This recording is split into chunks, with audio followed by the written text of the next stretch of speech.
जय हिंद दोस्तों। आज के इस वीडियो में हम हाल ही के कुछ दिनों के करंट अफेयर्स के मोस्ट इंपोर्टेंट क्वेश्चन को डिस्कस करेंगे। और दोस्तों हमेशा की तरह सभी क्वेश्चन को हम बिल्कुल डिटेल में विथ एक्स्ट्रा फैक्ट के साथ में डिस्कस करेंगे। और नंबर फर्स्ट क्वेश्चन है, बहुराष्ट्रीय देशों के युद्ध अभ्यास कोबरा वॉरियर में भारत के किस फाइटर एयरक्राफ्ट ने हिस्सा लिया।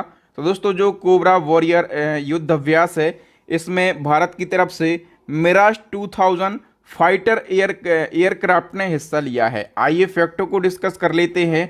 तो कोबरा वॉरियर युद्ध अभ्यास ये यूके की रॉयल एयरफोर्स द्वारा वर्ष में 2 बार आयोजित किया जाता है और ये यूके का सबसे बड़ा हवाई अभ्यास है। 2023 में ये अभ्यास यूनाइटेड किंगडम में मार्च 2023 में आयोजित किया गया और इसमें बहुराष्ट्रीय देशों के एयरफोर्स ने हिस्सा लिया है।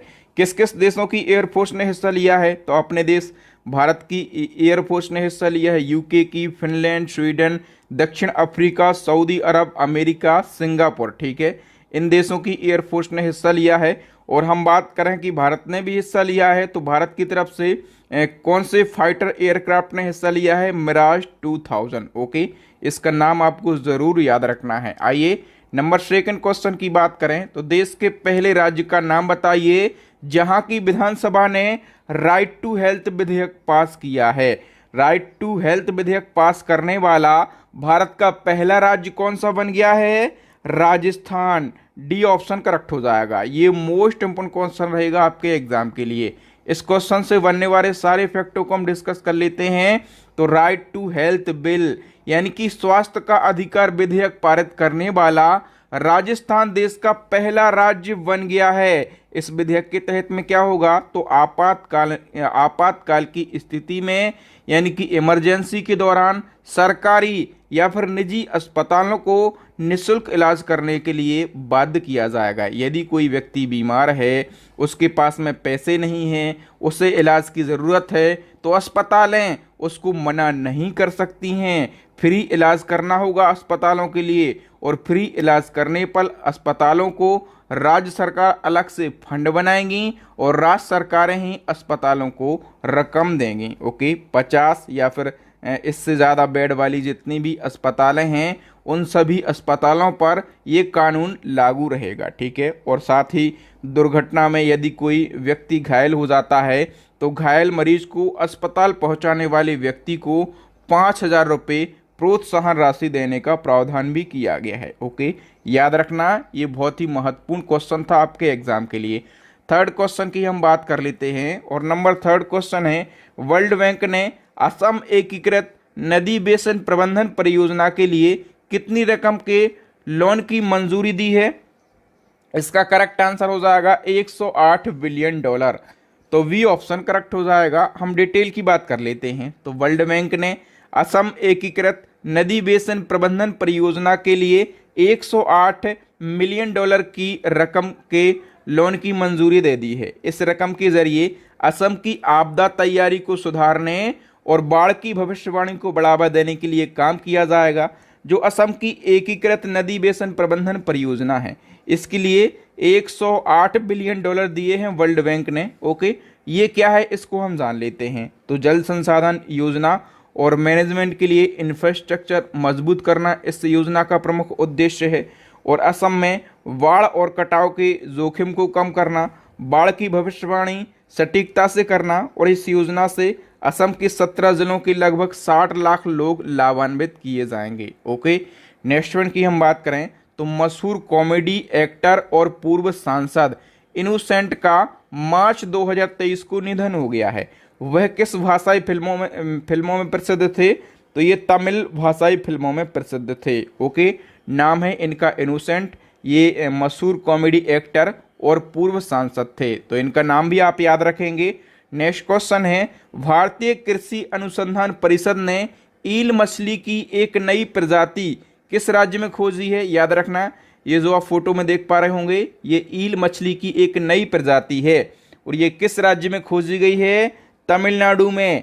ए ऑप्शन करेक्ट हो जाएगा। नेक्स्ट क्वेश्चन है, हाल ही में किन सशस्त्र बलों के बीच में वायु प्रहार अभ्यास 2023 आयोजित हुआ है? वायु प्रहार अभ्यास ये आयोजित किया गया है एयरफोर्स और आर्मी के बीच में, तो ए ऑप्शन करेक्ट हो जाएगा। हम वायु प्रहार अभ्यास की बात करें तो भारतीय सेना और भारतीय वायुसेना के मध्य में इसका आयोजन किया गया और वास्तविक नियंत्रण रेखा पर इसका आयोजन किया गया। इसका उद्देश्य क्या है? अधिक ऊंचाई वाले क्षेत्रों में भारतीय थल सेना की गतिविधियों के संचालन की क्षमता में वृद्धि करना तथा सेना द्वारा आकस्मिक कार्यों को अंजाम देने की प्रणाली में फुर्ती लाना इसका प्रमुख उद्देश्य है। नेक्स्ट क्वेश्चन है, किस राज्य की विधानसभा ने मीडिया कर्मियों की सुरक्षा और उनके खिलाफ हिंसा को रोकने के लिए एक विधेयक पारित किया है? इसका करेक्ट आंसर हो जाएगा दोस्तों ऑप्शन सी, छत्तीसगढ़ की सरकार ने। नेक्स्ट वन की हम बात करें तो देश के पहले अर्बन ट्रांसपोर्ट रोपवे का निर्माण किस शहर में शुरू हुआ जिसका शिलान्यास पीएम मोदी जी ने किया है? तो देश का पहला अर्बन ट्रांसपोर्ट रोपवे ये दोस्तों शुरू किया गया है वाराणसी में।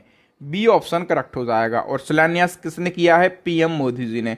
तो इस क्वेश्चन के बारे में हम डिटेल को कवर कर लेते हैं। तो पीएम मोदी जी ने मार्च 2023 में दुनिया के तीसरे और भारत के पहले अर्बन पब्लिक ट्रांसपोर्ट रोपवे का शिलान्यास किया है। कहाँ पर? उत्तर प्रदेश के वाराणसी में। ठीक है, ये जो पहला अर्बन पब्लिक ट्रांसपोर्ट रोपवे है इसके बारे में यदि हम बात करें तो इसकी लंबाई कितनी है? 3.8 किलोमीटर। वाराणसी कैंट से काशी विश्वनाथ मंदिर तक इसको बनाया जा रहा है। ठीक है, इसमें टोटल लागत कितनी आएगी? तो 644.49 करोड़ रुपए। और सड़क से ऊंचाई कितनी है? 50 मीटर। और निर्माण में कितना समय लगेगा? तो लगभग 2 वर्ष का समय लगेगा। कौन इसका निर्माण कर रहा है? तो स्विट्जरलैंड की एक कंपनी है वर्थलेट। ठीक है, वर्थलेट और national highway logistic private limited इसका निर्माण कर रहा है। नेक्स्ट वन की हम बात करें तो बिहार खादी हस्तशिल्प और हैंडलूम का ब्रांड एम्बेसडर किससे बनाया गया है? इसका करेक्ट आंसर हो जाएगा दोस्तों ऑप्शन ए, मैथिली ठाकुर को। और मैथिली ठाकुर आप लोगों ने इनका नाम सुना होगा, और नहीं सुना होगा तो मैं आपको बता दूं कि मैथिली ठाकुर एक लोक गायिका हैं और उभरती हुई युवा कलाकार हैं। और इनको बिहार खादी हस्तशिल्प और हैंडलूम का ब्रांड एम्बेसडर बनाया गया है। नेक्स्ट क्वेश्चन है, भारतीय वाणिज्य और उद्योग संघ के नए अध्यक्ष कौन बन गए हैं? इसका करेक्ट आंसर हो जाएगा ऑप्शन डी, अजय सिंह। यदि हम बात करें भारतीय वाणिज्य और उद्योग संघ की तो इसकी स्थापना कब हुई थी? 1920 में।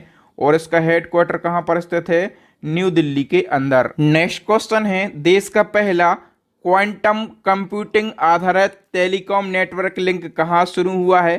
करेक्ट आंसर हो जाएगा ऑप्शन बी, नई दिल्ली में। यदि हम डिटेल की बात करें तो देश के पहले क्वांटम कंप्यूटिंग आधारित टेलीकॉम नेटवर्क लिंक को सी डॉट ने डेवलप किया है। किस कंपनी ने डेवलप किया है? सी डॉट कंपनी ने। और ये दिल्ली के सीजीओ कॉम्प्लेक्स में स्थित संचार भवन और राष्ट्रीय सूचना विज्ञान केंद्र ऑफिस के बीच में स्थापित किया गया। इसका उद्घाटन किसने किया है? टेलीकॉम मिनिस्टर अश्वनी वैष्णव ने। और अश्वनी वैष्णव आप लोगों को पता होगा ये केंद्रीय रेल मंत्री भी हैं। तो 27 मार्च को इन्होंने उद्घाटन किया है। और क्वांटम कंप्यूटिंग आधारित टेलीकॉम नेटवर्क लिंक क्या है? यदि हम इसकी बात करें तो इसमें क्वांटम फिजिक्स के सिद्धांतों का इस्तेमाल किया गया है और ये पारंपरिक नेटवर्कों से अधिक सुरक्षित होता है। ठीक है, और अधिक सुरक्षित तरीके से इंफॉर्मेशन भेजने की सुविधा प्रदान करता है और इसको हैक करना काफ़ी मुश्किल होता है। ओके, और ये कहाँ पर स्थापित किया गया है पहली बार? तो ये दिल्ली में स्थापित किया गया है। ज़रूर याद रखेंगे आप, किसी भी क्वेश्चन में पहला, प्रथम या फिर पहले जैसे शब्द जुड़ जाते हैं तो वो क्वेश्चन अपने आप में वेरी वेरी इंपॉर्टेंट हो जाता है। इस बात को आप हमेशा ध्यान रखेंगे। नेक्स्ट क्वेश्चन है, पहला अंतर्राष्ट्रीय शून्य अपशिष्ट दिवस कब मनाया गया? तो अंतर्राष्ट्रीय शून्य अपशिष्ट दिवस ये भी पहली बार मनाया गया है। तो ये भी इंपॉर्टेंट है। कब मनाया गया है ये? 30 मार्च 2023 को। तो सी ऑप्शन इसका करेक्ट आंसर हो जाएगा। डिटेल की बात करें तो संयुक्त राष्ट्र महासभा ने 14 दिसंबर 2022 को घोषणा करी थी कि अंतर्राष्ट्रीय शून्य अपशिष्ट दिवस हर साल 30 मार्च को मनाया जाएगा। ठीक है, तो 14 दिसंबर 2022 को घोषणा करी गई थी, लेकिन पहली बार ये कब मनाया गया है? 30 मार्च 2023 को मनाया गया है। ओके, हम बात करें इस दिवस को मनाने का उद्देश्य क्या है? तो अपशिष्ट मुक्त शहर बनाना, साथ ही जैव विविधता का संरक्षण, खाद्य सुरक्षा और मानव स्वास्थ्य में सुधार करना इसका प्रमुख उद्देश्य है। नेक्स्ट क्वेश्चन है, केंद्र सरकार ने 1000 शहरों को 3 स्टार कचरा मुक्त शहर बनाने का लक्ष्य कब तक तय किया है? केंद्र सरकार के लक्ष्य हमेशा पूछे जाते हैं, तो इस पर मैं एक डेडिकेटेड वीडियो बना भी चुका हूं और इसको अपडेट करके मैं फिर से बना दूंगा। तो सरकार ने 1000 शहरों को 3 स्टार कचरा मुक्त शहर बनाने का लक्ष्य कब तक तय किया है? इसका करेक्ट आंसर हो जाएगा दोस्तों अक्टूबर 2024 तक। तो बी ऑप्शन करेक्ट हो जाएगा। नेक्स्ट क्वेश्चन है, किस शहर में देश का दूसरा सबसे बड़ा क्रिकेट स्टेडियम बनाया जाएगा? ये मोस्ट इंपोर्टेंट क्वेश्चन है, इसमें आप 5 स्टार मार्क कर लीजिए। किस शहर में देश का दूसरा सबसे बड़ा क्रिकेट स्टेडियम बनेगा?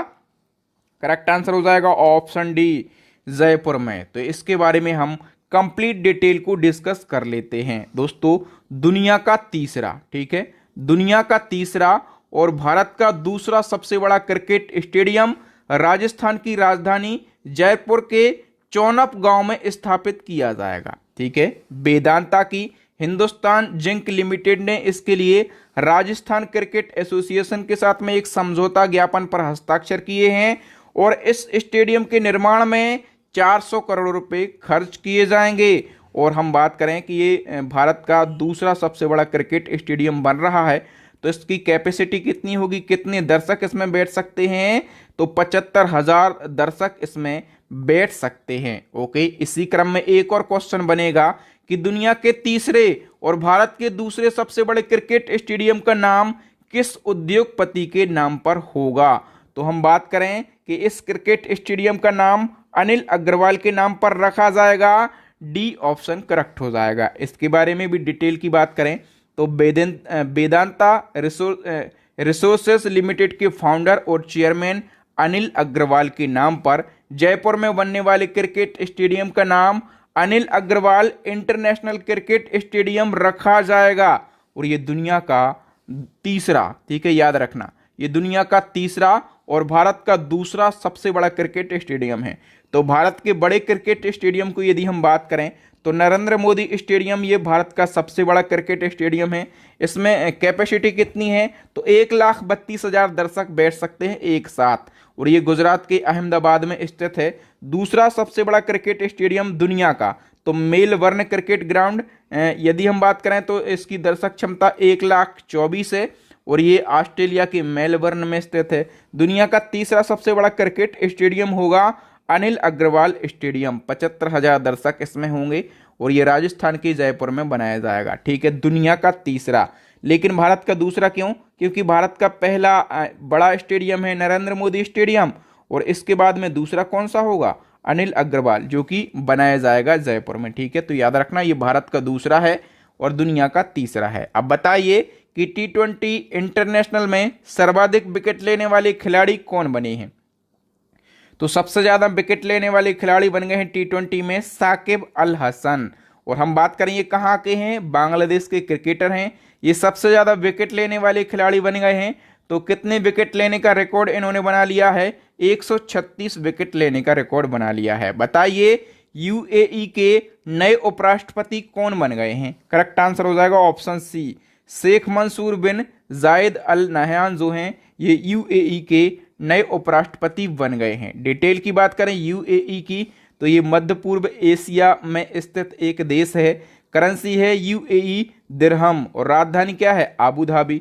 राष्ट्रपति हैं खलीफा बिन जायद अल नाहयान और प्रधानमंत्री हैं मोहम्मद बिन राशिद अल मखतूम। नेक्स्ट क्वेश्चन है, टाइम मैगजीन द्वारा वर्ष 2023 में जारी दुनिया के महानतम स्थानों की सूची में भारत के किन स्थानों को शामिल किया गया?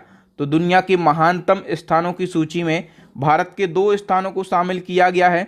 एक तो है मयूरभंज, उड़ीसा का मयूरभंज, और दूसरा कौन सा है? दूसरा है लद्दाख। ठीक है, हम बात करें जो लद्दाख है ये दुनिया के महानतम स्थानों की सूची में 31वें नंबर पे है। ठीक है, और जो मयूरभंज है ये 32वें नंबर पे है। नेक्स्ट क्वेश्चन है कि किसे नेपाल की राष्ट्रीय पुरुष क्रिकेट टीम का नया मुख्य कोच नियुक्त किया गया है? इसका करेक्ट आंसर हो जाएगा दोस्तों ऑप्शन सी, मोंटी देसाई के लिए। नेक्स्ट क्वेश्चन है, हाल ही में मातृभूमि बुक ऑफ द ईयर पुरस्कार 2023 किसने जीता है? करेक्ट आंसर हो जाएगा दोस्तों, प्रसिद्ध लेखक हैं, इनका नाम क्या है? Doctor Peggy Mohan. A option correct हो जाएगा। और इन्होंने ये पुरस्कार किस पुस्तक के लिए जीता है? तो वंडर्स किंग्स एंड मर्चेंट्स पुस्तक के लिए इन्होंने ये पुरस्कार जीता है। ओके, नेक्स्ट क्वेश्चन है, अमेरिका स्थित John Hopkins centre for talented youth के द्वारा किस भारतीय अमेरिकी छात्रा को लगातार दूसरे वर्ष विश्व की सबसे मेधावी छात्रा घोषित किया गया है? करेक्ट आंसर हो जाएगा दोस्तों इसका ऑप्शन डी, नताशा पेरिया नायगम के लिए। डी ऑप्शन करेक्ट हो जाएगा। नेक्स्ट क्वेश्चन है, मैनुएला रोका बोटे किस देश की पहली महिला प्रधानमंत्री बनी है?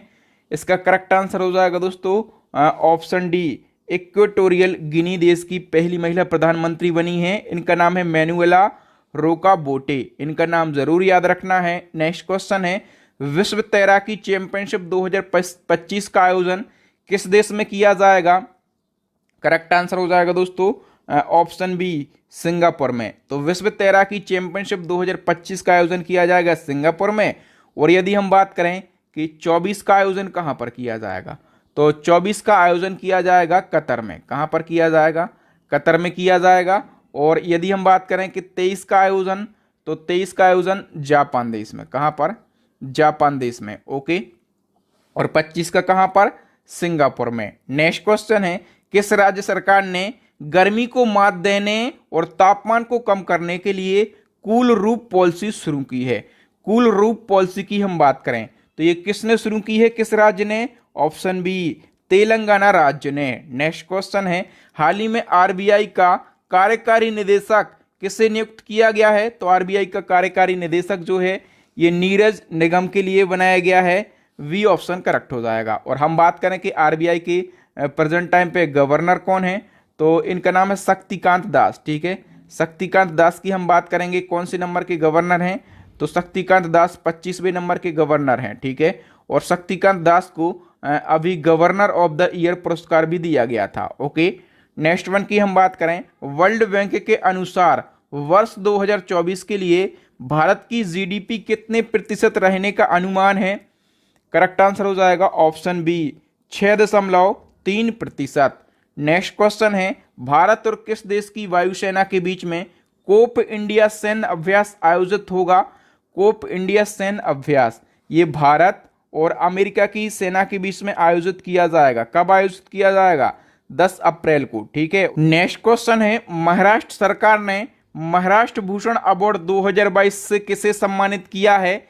इसका करेक्ट आंसर हो जाएगा ऑप्शन सी, दत्तात्रेय नारायण धर्माधिकारी के लिए। ठीक है, और दोस्तों ये जो महाराष्ट्र भूषण अवार्ड है ये महाराष्ट्र सरकार के द्वारा दिया जाने वाला सबसे बड़ा अवार्ड है। ठीक है, पहला महाराष्ट्र भूषण अवार्ड कब दिया गया था? 1996 में दिया गया था। ठीक है, और अभी जो 2022 का महाराष्ट्र भूषण अवार्ड है ये दिया गया है दत्तात्रेय नारायण धर्माधिकारी के लिए। ओके, नेक्स्ट वन की हम बात करें, किस शहर को लगातार दूसरे साल tree cities of the world 2022 के रूप में मान्यता दी गई है? इसका करेक्ट आंसर हो जाएगा दोस्तों ऑप्शन बी, मुंबई शहर के लिए। नेक्स्ट क्वेश्चन है, सलीनेक्स नौसैनिक अभ्यास का आयोजन भारत और किस देश के बीच में किया गया? तो देखिए दोस्तों, सलीनेक्स जो टर्म है यदि आप इसको विच्छेद करेंगे तो आप इसको पता कर पाएंगे कि किस किस देश के बीच में इसका आयोजन किया जाता है। इसका फुल फॉर्म होता है श्रीलंका इंडिया नवल एक्सरसाइज, इसका फुल फॉर्म होता है। ठीक है, और इसका आयोजन आप लोग समझ गए होंगे, श्रीलंका और इंडिया के बीच में किया जाता है। ठीक है, तो सी ऑप्शन करेक्ट हो जाएगा। और हम बात करें तो श्रीलंका और भारत की नौसेना के बीच में इसको आयोजित किया जाता है। और अभी इस साल इसका कौन सा संस्करण आयोजित किया गया है? तो 10वां संस्करण आयोजित किया गया। दोस्तों यहाँ पर हमने हाल ही के कुछ दिनों के करंट अफेयर्स के मोस्ट इंपोर्टेंट 30 क्वेश्चन को डिस्कस किया। अंतिम प्रश्न का आंसर बताइए।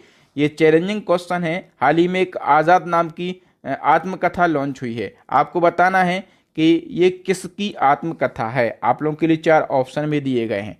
थैंक यू दोस्तों, वीडियो देखने के लिए आप सभी का बहुत बहुत धन्यवाद। वीडियो अच्छा लगा हो तो वीडियो को लाइक ज़रूर कीजिएगा, इस वीडियो को शेयर कीजिएगा अपने भाई बंधुओं दोस्तों के साथ में। आपके व्हाट्सएप टेलीग्राम पर जितने भी स्टडी से रिलेटेड ग्रुप हों सभी ग्रुपों में इस वीडियो को शेयर करें। जो न्यू स्टूडेंट हैं वो चैनल को सब्सक्राइब कर लें और साथ में बेल आइकन दबा लें, ताकि जब भी मैं नया वीडियो डालूं इसी प्रकार का तो आपको नोटिफिकेशन सबसे पहले मिल सके। इसी प्रकार के इंपॉर्टेंट वीडियो देखने के लिए हमारी प्लेलिस्ट को ज़रूर विजिट करें। प्लेलिस्ट की लिंक आपको यहाँ पर आई बटन में मिलेगी या फिर नीचे डिस्क्रिप्शन में मिलेगी, या फिर अभी आपको स्क्रीन के ऊपर 3 वेरी यूजफुल वीडियो दिख रहे होंगे, इन वीडियोस को ज़रूर देख लें। थैंक यू दोस्तों, राम राम दुआ सलाम, मिलते हैं नेक्स्ट वीडियो में। तब तक के लिए जय हिंद, जय भारत, वंदे मातरम।